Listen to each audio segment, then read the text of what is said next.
Bali ito na po yung ating ano, sahig. Ay, pugi na po. Oh. Talagang oh. Yo. Arit po ang lalagyan natin ng hagdan din eh. Baka ho dalawang step ito. Tapos yun diretso dun sa kabila. Bali yan po. Pupurmahan po naman natin ngayon na itong sahig. Oh, dito po ulit tayo sa kubo po ngayon mag-uubra. Yan oh.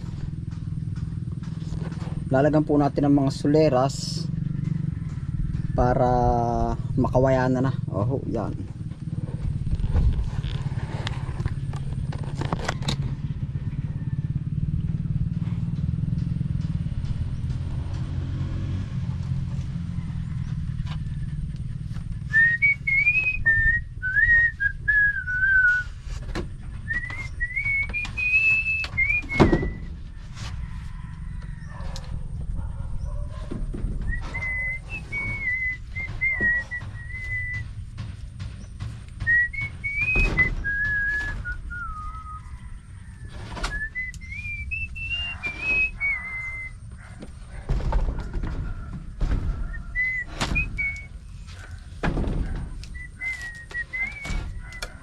Utis.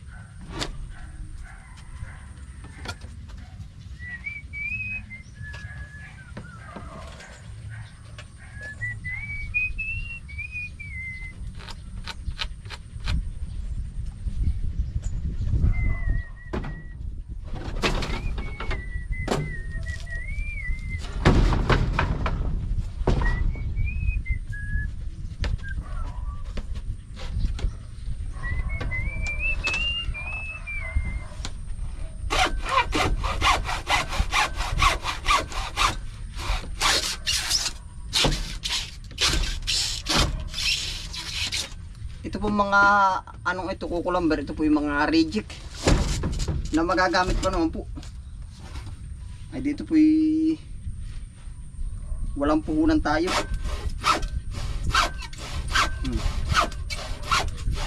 Ito po yung halos panggatong na ang kinalalabasan na isagi ikakabit ko dito sa kubo. Matibay pa rin po naman. Ito ba maganda sukat natin na may sikad. Ito po yung reject. Oh.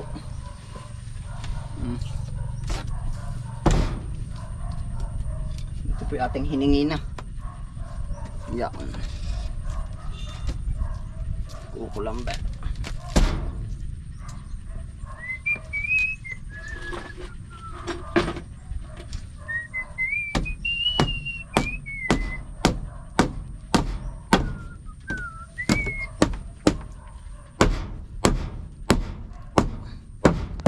Durong tibay.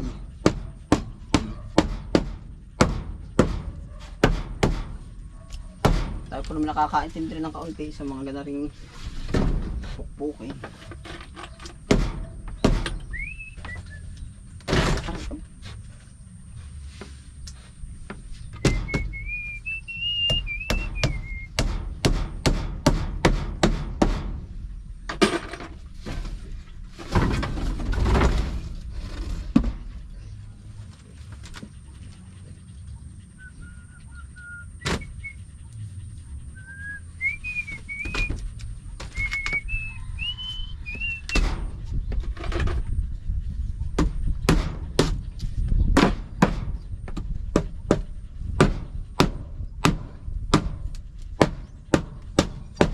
Ito po ay aking lilimit-limitan ng ganito dito sa part na ito. At ito po yung magiging hagdan ay landing. Ang tawag po din sa aming landingan ay hagdan. Position ho yan ang palusong. Kaya halos isang dangkal lang yung ginawa natin pagitan niya.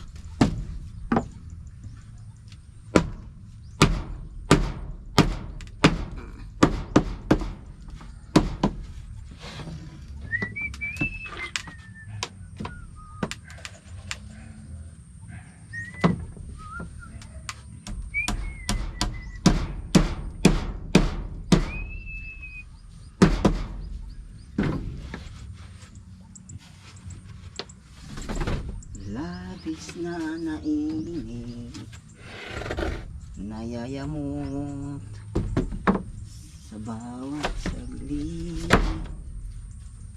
nababalisa na baka sa tagal mahulog ang loob mo sa iba. Hanggang kailan kaya ako maghihintay na makasama kang muli sa buhay ng puno ng pag-ibig. Umuwi ka na baby, di na ako sanay nang wala ka. Harap malisa tuwing hinahanap hanap kita. Hanggang kailan kaya ako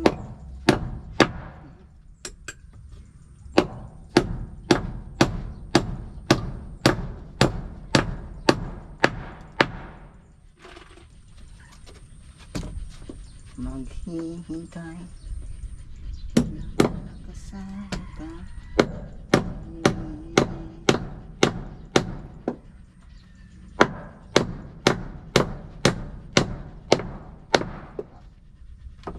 Tibay nito. Tapos dito soleras. Oh. Yan limit. Yan. Ito pang sa tatay natin.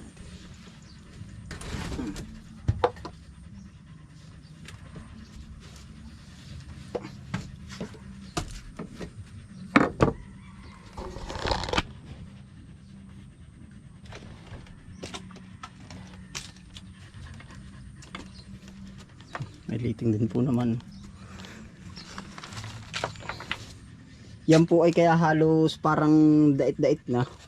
Ay landing po yan ng hagdanan ba? Lalagyan po natin yan ng malit na hagdan. Oh, yan. Parang ganyan yan. Pataas ng konti. Oh. Lampasan.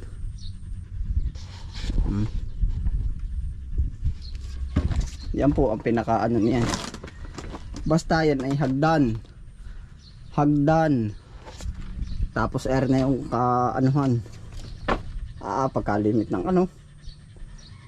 Ng pamakuan ano po. Ay libre po ay. Bakit kat hindi ko ikakabitin, may puhunan lang natin na yan. Oh. Ay yung pako. Kukulamber na reject.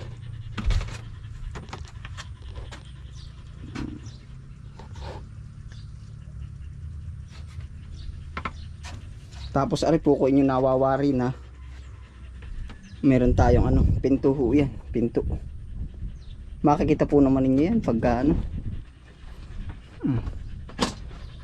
ating kakawayanan.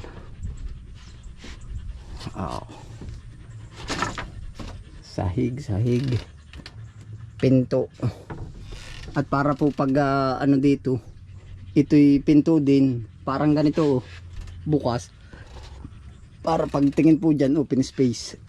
Maganda siyang anuhan. Maganda ang tanawin. Pagka dito ho naman tayo bumaling, open space din.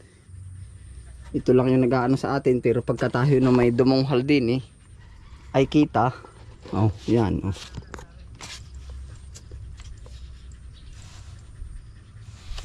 Bundok Banahaw.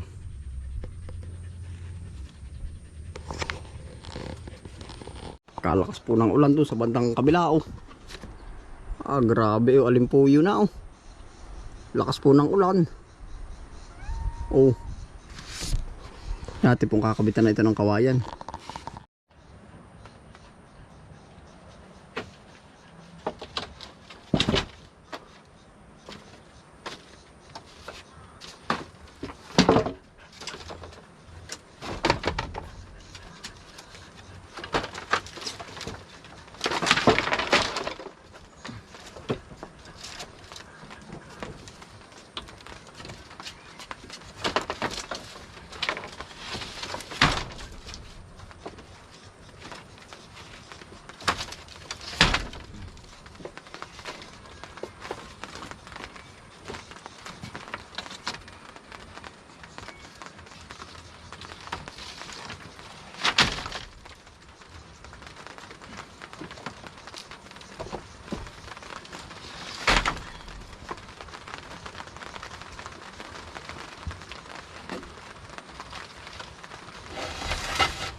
papalapit na po sa ating ulan.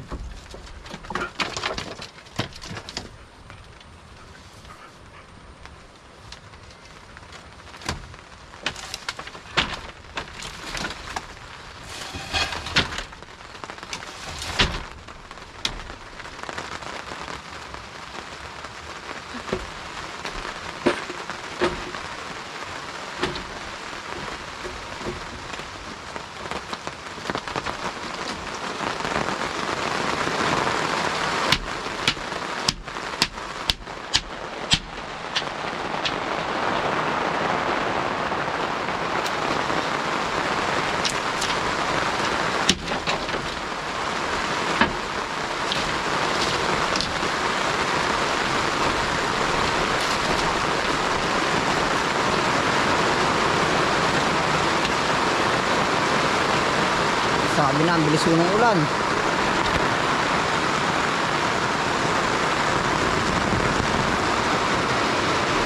Oh. Ulan po kaagad oh. Sa bagay po, side na rin mainit.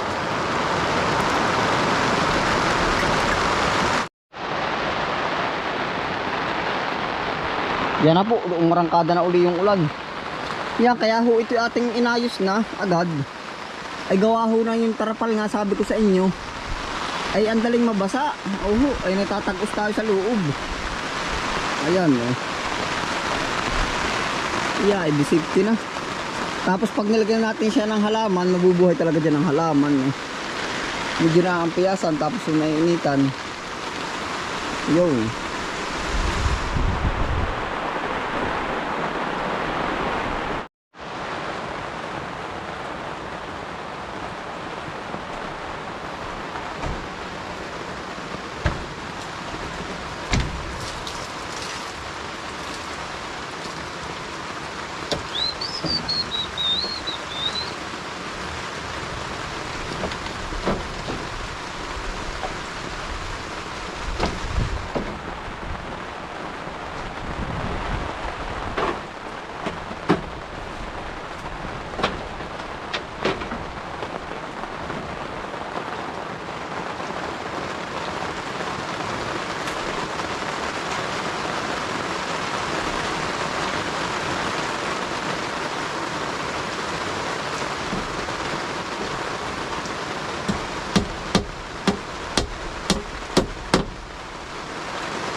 Ginhawa po pati itong side na kawayan.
Bali ito na po yung ating ano, sahig.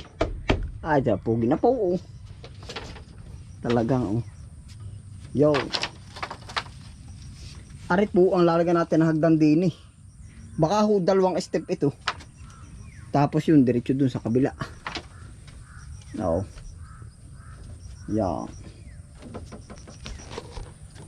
Overlooking. Looking over. Yan na po. Tapos ito po kakabitan pa natin ng anong tawag dun. Lalagyan pa po natin ito ng pinto. Pinaka-kwarto na. Ay ari po kung mapapasin ari ano, kutsyon at pagkakainit ba? Oh, pang ano din device din sa init. Pag tag-init lang po naman pero pag umulan naman pagkalamig. Yan. Abangan na lang po yung mga ibang kaganapan pa din eh. Oh. Yeah. Buti po at tumila na yung ulan, no. Ayun, salamat po sa inyong pagsama. Ano po? Ito na lang po ang ganap sa ating ano. Sa kubo po. Ayan, ginhawa po din matulog. Malayan po, ingat po ang lahat. Happy lang. Bye.